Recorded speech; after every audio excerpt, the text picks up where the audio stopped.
I'm Liz Schrum of the Wisconsin Technology Council, here with WisBusiness.com, the show. Brought to you by Grant Thornton, Whitehurst Beck Dudek, Madison Gas and Electric, and our newest sponsor, the University of Wisconsin at Milwaukee. On today's show, Tom Still, in his commentary, talks about federal support for science and how major budget cuts could disrupt the Wisconsin economy. And Jim Haney, the outgoing president of Wisconsin Manufacturers and Commerce, reflects on his time as the leader of Wisconsin's largest business organization. I'll be right back with the WisBusiness.com stock report for late March 2011.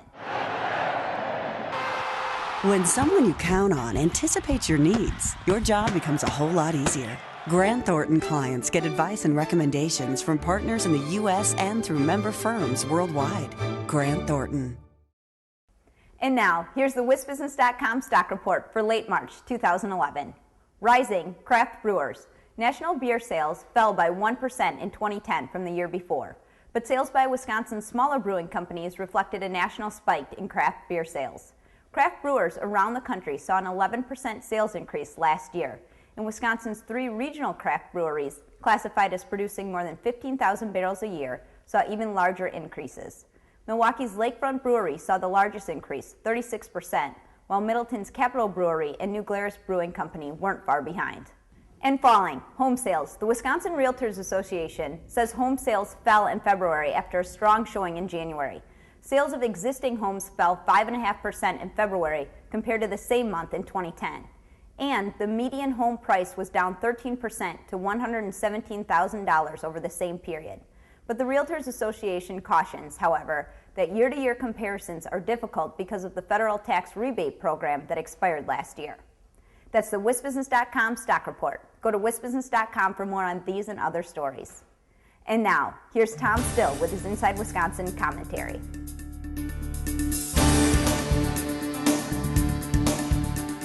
The Federal Small Business Innovation Research Conference is coming to Wisconsin in April.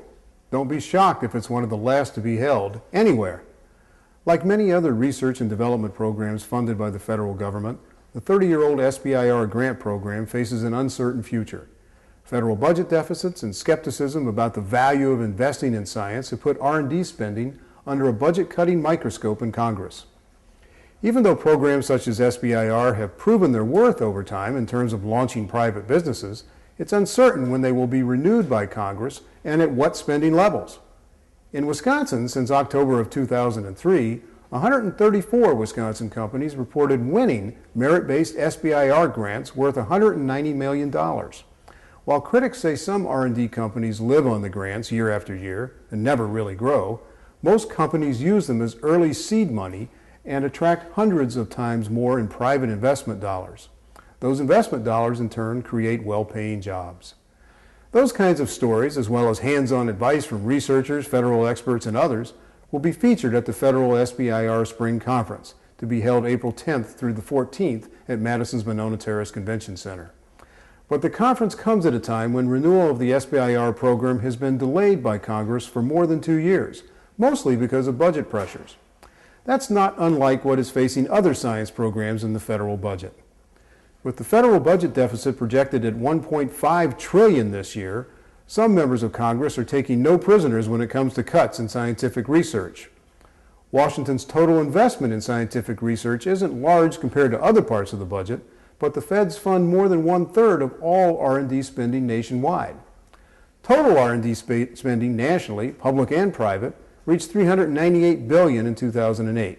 Of that total, about $30 billion is spent on basic research, the kind of unfettered inquiry that can lead to game-changing technologies.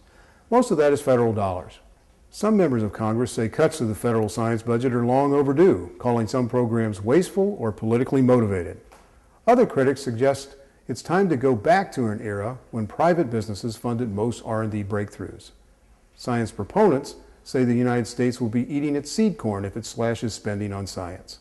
They believe federal investments in R&D over time have not only sped life-saving inventions to the market, but created millions of jobs, spawned hundreds of thousands of companies, and helped ensure national security through technological innovation. Wisconsin fares poorly in attracting most kinds of federal aid, but it does well in winning merit-based federal science grants. About half of the $1.2 billion in R&D grants won by the state's academic research institutions each year come from the federal government. Slash those grants and Wisconsin's ability to create a more competitive economy will be harmed.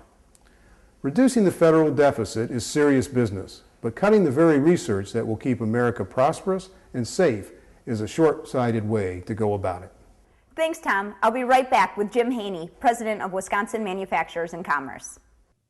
White Hirschbeck Dudek represents companies at all stages of development and in a wide range of industries to navigate the legal challenges of regional, national, and global growth. At WHD, every stage takes center stage. I'm back with Jim Haney, who retires this spring as president of Wisconsin Manufacturers and Commerce. Thanks for joining us, Jim. Thanks for having me. You've led WMC for 25 years. What do you consider some of the organization's top accomplishments in that time? Well, obviously, I'm very proud of the effective job we've done advocating on behalf of Wisconsin business over the last 25 years. And I think WMC is known for its advocacy in the state capitol.